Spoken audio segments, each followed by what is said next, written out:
जब एक शातिर चोर चार्ली जूते खरीद रहा था तभी उसे एक जबरदस्त ठगी का आइडिया आया। उसने एक जाने पहचाने माफिया गैंगस्टर को कॉल किया और उससे 20 लाख की उधारी सूद पे ले ली। उसने अपनी टीम में 2 दोस्त और अपनी माशूका को भी शामिल कर लिया। अगले दिन सभी फ्लाइट लेकर सीधा बैंकॉक पहुंचे और बिना वक्त गवाए रीबॉक के प्रोडक्शन कंपनी पहुंच गए। पहले उन्होंने मटेरियल की जांच की और 4000 पीसेस का ऑर्डर दे दिया। हर एक पीस का कॉस्ट था 500 रुपए और टोटल कॉस्ट आया 20 लाख। एग्जैक्टली 3 वीक के बाद चार्ली को शिपिंग कंपनी से कॉल आता है, माल आ चुका है। पर असली खेल तो अब शुरू होने वाला था। चार्ली ने 2 जगह माल डिलीवर करवाया था, 2000 पीस मद्रास पोर्ट पे और बाकी 2000 कलकत्ता पोर्ट पे। उसने एक दोस्त को मद्रास पोर्ट पे भेज दिया और खुद अपनी गर्लफ्रेंड के साथ कलकत्ता पोर्ट की ओर निकल गया। चार्ली ने महंगे सूट पहन लिए और बिल्कुल रईसों जैसा गेटअप बना लिया और पहुंच गया ऑर्डर रिसीव करने। शिपिंग कंपनी के मैनेजर ने चार्ली को उसके प्रोडक्ट दिखाए, पर जैसे ही उसकी गर्लफ्रेंड एक जूता ट्राई करने गई उसके होश ही उड़ गए। दरअसल दोनों जूते लेफ्ट पैर के थे। अब चार्ली ने घबराहट में दूसरी पैकेट खोल ली, पर हर पैकेट में सिर्फ लेफ्ट पैर के ही जूते थे। चार्ली टेंशन में आ गया। वो समझ गया कि उसे धोखा दिया गया है। उसने गुस्से में ओनर को कॉल किया, पर उसने सचमुच में ओनर को नहीं बल्कि अपने दोस्त को कॉल किया था। दरअसल चार्ली ने जानबूझकर एक पैर के जूते पैक करवाए थे। दाएं पैर के जूते उसने मद्रास भेज दिए थे और बाएं वाले को कलकत्ता भेज दिया था। ये सब चार्ली ने इसीलिए किया ताकि उसे शिपिंग कॉस्ट ना देना पड़े। हर एक जूते पर 1000 का शिपिंग कॉस्ट लगने वाला था और टोटल 4000 जूते के देने पड़ते 40 लाख रुपए, और उसके पास तो एक फूटी कौड़ी नहीं बची थी। फिर अंत में उसने मैनेजर से कहा, ये जूते तो मेरे किसी काम के नहीं है, और माल को छोड़कर वापस अपने शहर चला आया। और ठीक यही काम उसके दोस्त ने मद्रास में किया। चार्ली ने एक बड़ा रिस्क खेला, पर असली गेम तो अभी बाकी थी। पोर्ट पर जो भी माल फॉल्ट निकलता था उसे कस्टम वाले बेहद कम दामों में नीलामी में लगा देते। नीलामी के दिन चार्ली और उसके दोस्त ने अपना भेस बदल लिया ताकि कोई पहचान न पाए, और चार्ली मद्रास के ऑक्शन में गया जबकि दोस्त ने कलकत्ता का रुख किया। वहाँ ऑक्शन में जूतों की कीमत सिर्फ 20,000 रखी गई। किसी ने उसमें रुचि नहीं दिखाई क्योंकि वो सबके लिए यूजलेस था, पर चार्ली ने तुरंत बोली लगा दी। उधर दोस्त ने भी एक पैर के सारे जूतों पर बोली लगा दिया। अब सभी जूते को एक गोदाम में लाया गया और दाएं पैर के जूते को बाएं के साथ मिलाकर एक डीलर को 1500 पर पीस के हिसाब से बेच दिया। इस तरह उन्हें जहां 20 लाख का प्रॉफिट होना चाहिए था वहां कुल 60 लाख का प्रॉफिट हुआ। तो सवाल है, क्या आपके दिमाग में भी ऐसी कोई बिजनेस आइडिया है?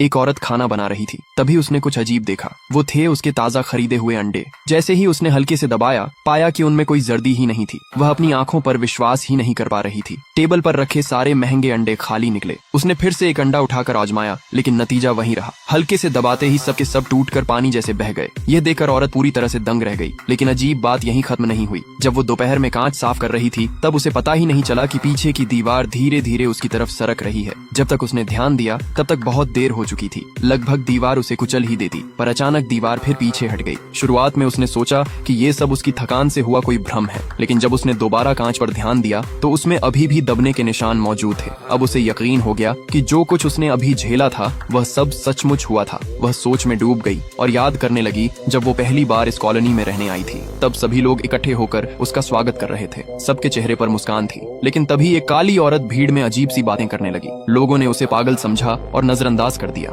यह कॉलोनी दुनिया की सबसे सुखी बस्ती कहलाती थी, क्योंकि इसका संस्थापक फ्रैंक नाम का आदमी था, जिसने करोड़ों लगाकर इसे बनाया था। जो भी यहाँ शिफ्ट होता उसे एक आलीशान बंगला और एक लग्जरी कार मिलती, साथ ही परिवार के मर्द को करोड़ों की नौकरी। लेकिन इसमें 2 शर्तें थीं। 1, यहाँ रहने के लिए जोड़े, पति पत्नी या प्रेमी होना जरूरी था। 2, औरतें कभी भी उत्तर दिशा के रेगिस्तान की ओर नहीं जा सकती थीं। यहाँ की जिंदगी बिल्कुल नियमों से बंधी थी। हर दिन सुबह 8 बजे पुरुष अपनी कार से काम पर निकलते। औरतें सब मिलकर पतियों को विदा करती। फिर पूरा दिन घर संभालने और आराम करने में बीता। कॉलोनी में सब कुछ मुफ्त था, खाना, मिठाई, पेय, यहाँ तक कि महंगी चीजें भी सस्ती मिलती। लेकिन औरतों पर एक और पाबंदी थी। उन्हें रोज योगा क्लास अटेंड करनी होती ताकि उनका शरीर सुंदर बना रहे, और पति जब काम से लौटें तो वे औरतें उन्हें प्रभावित कर सकें। काली औरत ब्लैक वुमन ने कभी इस नियम की अवहेलना की थी। वह अपने बेटे को लेकर रेगिस्तान के उत्तर में चली गई। जब गार्ड्स पहुंचे उसका बेटा गायब हो चुका था। सिर्फ उसका खिलौना वहाँ पड़ा था। इसके बाद से सभी लोग उसे पागल समझने लगे। शुरुआत में श्याओ मेई, छोटी सुंदर लड़की, भी यही सोचती थी, लेकिन हाल ही के अजीब घटनाक्रम ने उसे शक में डाल दिया। उसने अपने पति से पूछा कि वह रोज काम पर कहाँ जाता है। पति ने कहा उसने गोपनीयता समझौते पर हस्ताक्षर किए हैं, इसलिए कुछ नहीं बता सकता। फिर जल्दी से निकल गया। श्याओ मेई ने सहेली से पूछा, लेकिन सहेली ने उसे चेतावनी दी कि ज्यादा पूछताछ मत करो वरना तुम्हें यहाँ से निकाल दिया जाएगा। श्याओ मेई ने चुप्पी साध ली। लेकिन एक दिन जब उसने कपड़े सुखाते हुए पड़ोसन काली औरत को देखा तो पाया कि उसके हाथ में अब भी बेटे का खिलौना था। वह कहीं देख रही थी, गुमसुम और विचित्र। इससे श्याओ मेई का शक और गहरा गया।